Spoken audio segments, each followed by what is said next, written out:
Sebuah video yang menunjukkan markas pasukan Xenia diperlihatkan oleh seorang tentara Ukraina perempuan. Sepertinya prajurit tersebut sendirian saat memasuki markas kosong tersebut. Tak ada satupun orang yang menghentikannya sehingga ia dapat merekam bebas. Dalam video yang direkamnya dan diunggah di berbagai media, terlihat sudut dinding bertuliskan kekuatan Ahmad. Banyak pula botol alkohol yang diduga diminum para prajurit.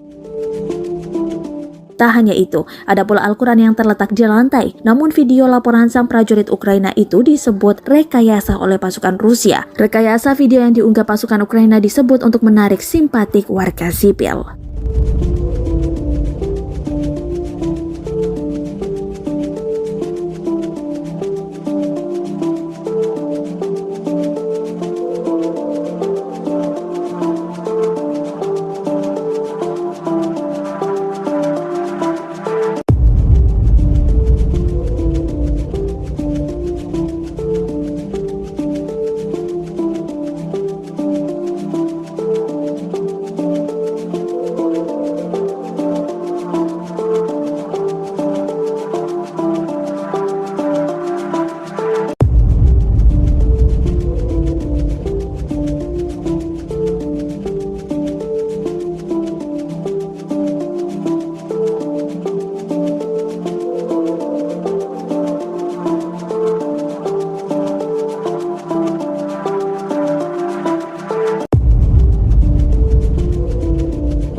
Terima kasih sudah nonton.